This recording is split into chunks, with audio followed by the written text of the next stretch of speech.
संविधान एक व्यक्ति का टूल बन जाए, वो किसी भी मुल्क के लिए और किसी भी देश के लिए सबसे खतरनाक बात होती है। इसलिए उस व्यक्ति विशेष को भी बदलने की जरूरत है, तभी संविधान की रक्षा हो सकती है। जब संविधान एक खिलौना बन जाए किसी व्यक्ति विशेष का, संविधान पूरे देश का है, देश के हर समुदाय का है, देश की हर जाति का है, देश के सबसे पीछे कड़ी में खड़े हुए व्यक्ति का भी संविधान है। जो संविधान उसकी रक्षा करे वही सही में सच संविधान। हेड ऑन कोई व्यक्ति इस सरकार के साथ लड़ रहा है तो उसका नाम राहुल गांधी है, जो ना डरता है ना घबराता है और मजबूती के साथ जो है इस लड़ाई को आगे ले जा रहा है। और इस लड़ाई में हम सब समान सोच वाले दलों को उचित सम्मान देके जो है साथ लेके जाना चाहते हैं इस लड़ाई के अंदर, क्योंकि ये लड़ाई केवल हार जीत की नहीं रह गई है।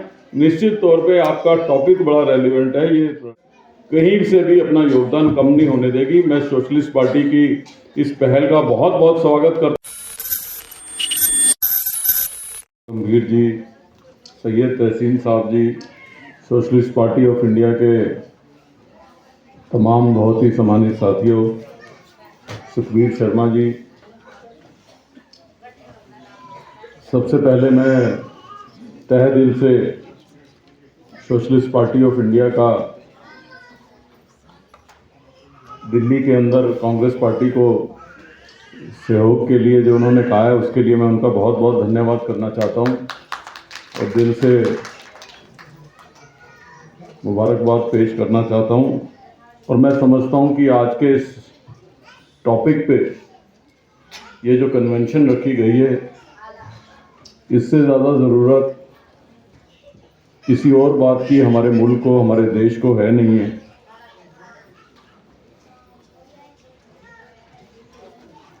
अभी मुझसे पहले एक वक्ता कह रहे थे जब संविधान खतरे में है तो निश्चित तौर पे वो देश के हर एक नागरिक को कहीं ना कहीं उसका असर पड़ रहा है। और अक़लियत में भी ये ठीक बात है कि मुस्लिम माइनॉरिटी ज़्यादा बड़ी संख्या में है तो ज़्यादा कष्ट उनको झेलना पड़ रहा है, लेकिन बाकी माइनॉरिटीज़ की भी स्थिति कोई अलग आज मुल्क में नहीं है। सिख किसान बैठते हैं तो उनको खालिस्तान के साथ जोड़ दिया जाता है। जैन मुनियों के बारे में अभी भारतीय जनता पार्टी के एक पूर्व सांसद हैं महेश गिरी, उन्होंने अपशब्द का उनके स्थलों के बारे में इस्तेमाल किया। हमारे क्रिश्चियन भाइयों के साथ भी जो है अलग से व्यवहार हो रहा है। और खाली रिलीजन के बेस पे नहीं, इवन जाति के बेस पे भी अगर हम अपने पिछड़े वर्ग के भाइयों को देख लें तो उनके साथ भी इस समय कहीं ना कहीं अलग अलग तौर पे जातियां हो रही हैं। और संविधान को बचाने की आवश्यकता इसलिए है, अभी मुझसे पहले जम्मू कश्मीर से आए हुए वक्ता ने बहुत अच्छी बात कही, लेकिन एक व्यक्ति विशेष को बदलने की जरूरत इसलिए है कि वो व्यक्ति विशेष इस संविधान को टूल बना के लोगों को तंग कर रहा है। और जब संविधान एक व्यक्ति का टूल बन जाए, वो किसी भी मुल्क के लिए और किसी भी देश के लिए सबसे खतरनाक बात होती है। इसलिए उस व्यक्ति विशेष को भी बदलने की जरूरत है, तभी संविधान की रक्षा हो सकती है। जब संविधान एक खिलौना बन जाए किसी व्यक्ति विशेष का, संविधान पूरे देश का है, देश के हर समुदाय का है, देश की हर जाति का है, देश के सबसे पीछे कड़ी में खड़े हुए व्यक्ति का भी संविधान है। जो संविधान उसकी रक्षा करे वही सही में सच संविधान है। आज संविधान को एक खेल के तरीके से लिया जा रहा है कि अपनी ज़रूरत के हिसाब से जब जरूरत पड़ी, इसलिए संविधान बचाने की जरूरत है।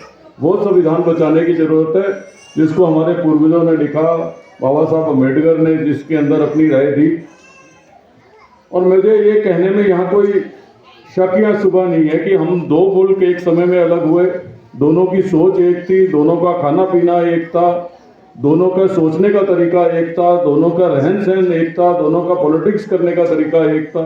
एक तरीके से दो भाई बिछड़े थे। लेकिन हिंदुस्तान में और पाकिस्तान में यही फर्क था कि पाकिस्तान के उस समय के जो सबसे बड़े लीडर थे वो अपनी लीडरशिप डेवलप कर रहे थे कि जो भी सत्ता में आए उसके हिसाब से पुलिस चले, उसके हिसाब से मिलिट्री चले, उसके हिसाब से कोर्ट चले, उसके हिसाब से जो है तमाम गवर्नमेंट की मशीनरी चले। जबकि हिंदुस्तान के अंदर पंडित जवाहरलाल नेहरू जी इंस्टीट्यूशन बिल्ड कर रहे थे कि कोर्ट की ये भूमिका रहेगी, लेजिस्लेचर की ये भूमिका रहेगी, सरकारों की ये भूमिका रहेगी, ब्यूरोक्रेसी की ये भूमिका रहेगी। हिंदुस्तान में इंस्टीट्यूशन बिल्ट हो रहे थे और वहां पे अपनी लीडरशिप बिल्ट हो रही थी, जिसका खमियाजा आज आने वाली पीढ़ी कर रही है कि वहां पे गुर्बत ज़्यादा है, वहां पे अनएम्प्लॉयमेंट ज़्यादा है। तो जो गलती पाकिस्तान के लीडर्स ने और पाकिस्तान के अवाम ने उस समय की थी, वही गलती आज हिंदुस्तान में हो रही है कि हम अपने इंस्टीट्यूशंस को खत्म कर रहे हैं और इसका खमियाजा हमें आने वाली पीढ़ी को जो है भुगतना पड़ेगा। इसलिए मैं समझता हूं कि मैं आपकी इस पहल की स्वागत करता हूं कि तमाम ऐसे फॉरवर्ड सोच वाले लोगों को इकट्ठे आने की जरूरत है और ऐसी ताकतों से न केवल वर्तमान को बल्कि अपने आने वाले भविष्य को बचाने की जरूरत है। इसलिए हम सब लोगों को इकट्ठे आना चाहिए। और आज मेरा और दीपक बाबरिया जी के यहाँ आने का मकसद ही केवल यही है कि हम कांग्रेस की क्या मंशा है इसको लेके वो जो है आप लोगों के बीच में जो है वो पूरी तरीके से साफ हो जाए। और मुझे ये कहने में कोई शक शुबा और वो नहीं है कि आज अगर हेड ऑन कोई व्यक्ति इस सरकार के साथ लड़ रहा है तो उसका नाम राहुल गांधी है, जो ना डरता है ना घबराता है और मजबूती के साथ जो है इस लड़ाई को आगे ले जा रहा है। और इस लड़ाई में हम सब समान सोच वाले दलों को उचित सम्मान देके जो है साथ लेके जाना चाहते हैं इस लड़ाई के अंदर, क्योंकि ये लड़ाई केवल हार जीत की नहीं रह गई है। निश्चित तौर पे आपका टॉपिक बड़ा रेलिवेंट है। ये लड़ाई इस देश को बचाने की, संविधान को बचाने की है और उसमें कांग्रेस कहीं से भी अपना योगदान कम नहीं होने देगी। मैं सोशलिस्ट पार्टी की इस पहल का बहुत बहुत स्वागत करता हूं और निश्चित रूप से आपको बहुत बधाई भी देता हूं, बहुत धन्यवाद भी करना चाहता हूं। और हम लोग सब मिलजुल के काम करेंगे तो निश्चित रूप से हम अपने देश की मजबूती के लिए और संविधान को बचाने के लिए करेंगे। मैं ज़्यादा वक्त आप लोगों का नहीं लेना चाहता, लेकिन अपना पूर्ण सहयोग आप लोगों को जो है जताने के लिए, बताने के लिए यहाँ आप लोगों के साथ सम्मिलित हुआ। आपने मुझे यहाँ बुलाया, उसके लिए बहुत बहुत धन्यवाद। जय हिंद।